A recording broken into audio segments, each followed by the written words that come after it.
قمری سال کا آخری مہینہ حج کا ہے۔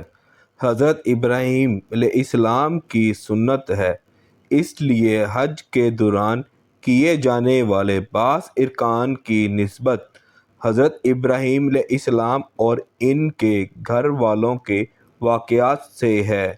ان میں حج کے دوران صفا مروہ کے درمیان سعی کرنا بھی شامل ہے۔ سعی کے معنی دوڑنا اور کوشش کرنا کے ہیں۔ اس کا تعلق اس ممتا سے ہے جو ایک ماں کو اپنے بچے سے ہوتی ہے۔ حضرت بی بی ہاجرہ حضرت ابراہیم علیہ السلام کی بیوی اور حضرت اسماعیل علیہ السلام کی والدہ تھیں۔ حضرت اسماعیل علیہ السلام ان کی اکلوتی اولاد تھی۔ جب وہ پیدا ہوئے تو انتہائی حسین و جمیل اور خوبصورت تھے، آنکھیں روشن اور پر نور تھیں۔ بہت دعائیں اور تمناؤں کے بعد اللہ تعالیٰ نے حضرت ابراہیم علیہ السلام کو پہلی اولاد عطا فرمائی تھی اور حضرت ہاجرہ کو ایک پیغمبر کی بیوی کے علاوہ ایک پیغمبر کی ماں ہونے کا شرف عطا فرمایا تھا۔ باپ انتہائی مصور تھے اور انہیں ایک لمحے کے لیے بھی اپنی آنکھوں سے اوجھل نہیں ہونے دیتے تھے۔ ماں ان پر جان نچھاور کرتی تھی اور ان کو دیکھ کر جیتی تھی۔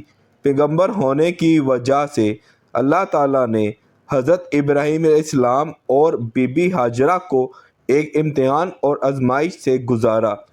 حضرت ابراہیم علیہ السلام کو حکم ہوا کہ بی بی ہاجرہ اور نومولود اسماعیل کو بیت المقدس سے دور عرب کے ویران ریگستان میں چھوڑ آئیں۔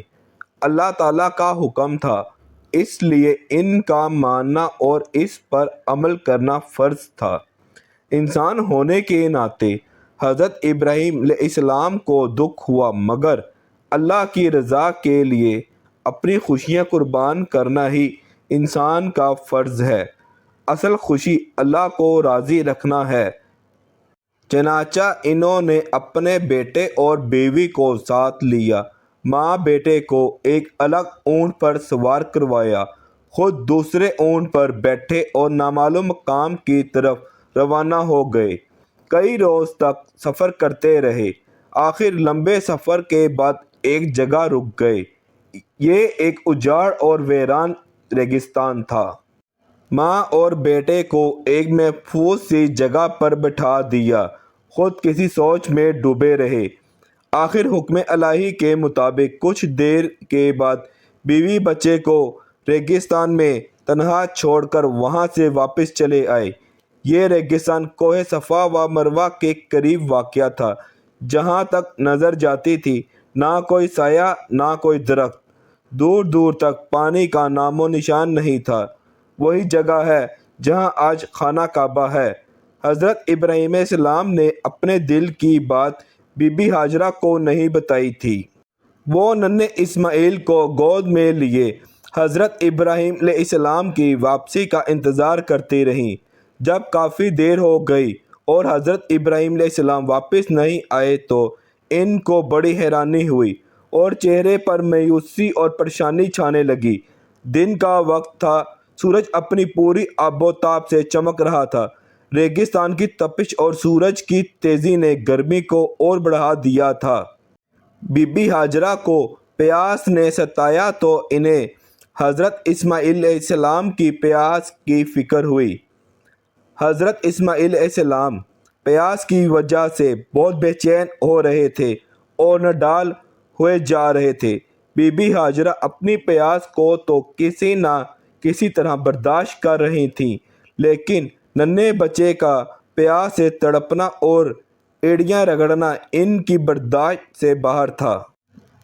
جب وہ ممتا کی وجہ سے بے قابو ہو گئیں تو خود پانی کی تلاش میں نکل کھڑی ہوئیں۔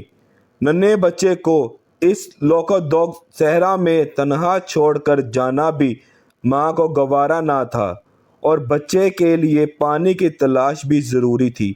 کبھی وہ صفا پہاڑی کی طرف پانی کی تلاش میں جاتی، لیکن ممتا انہیں بچے کو تنہا چھوڑ دینے پر وسوسے میں گھیر لیتی تو اسے دیکھنے کے لیے واپس آ جاتیں۔ بچے کو پیاس سے بےتاب دیکھ کر پھر ہمت کرتی اور اپنی تلاش کرنے کے لیے مروہ پہاڑی کی طرف چلی جاتی۔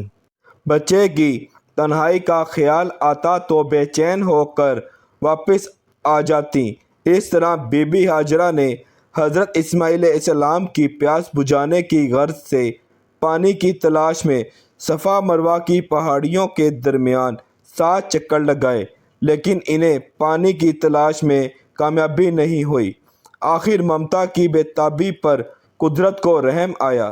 7ویں مرتبہ جب بی بی ہاجرہ مایوسی اور فکر کے عالم میں بچے کو دیکھنے واپس آئیں تو انہیں یہ دیکھ کر حیرت ہوئی۔ ننھے اسماعیل پیاس کی شدت سے بےتاب ہو کر جس جگہ ایڑیاں رگڑ رہے تھے وہاں اللہ کے حکم سے اور مہربانی سے صاف و شفاف پانی کا چشمہ جاری ہے۔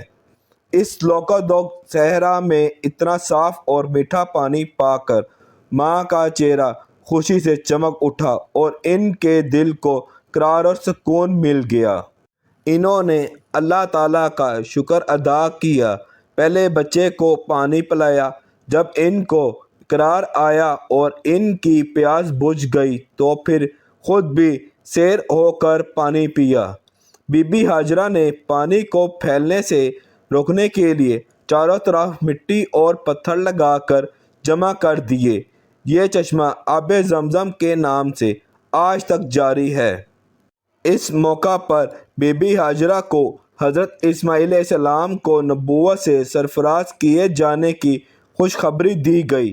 قدرت کو بچے کے لیے ماں کی یہ تڑپ اور جدوجہد بہت پسند آئی۔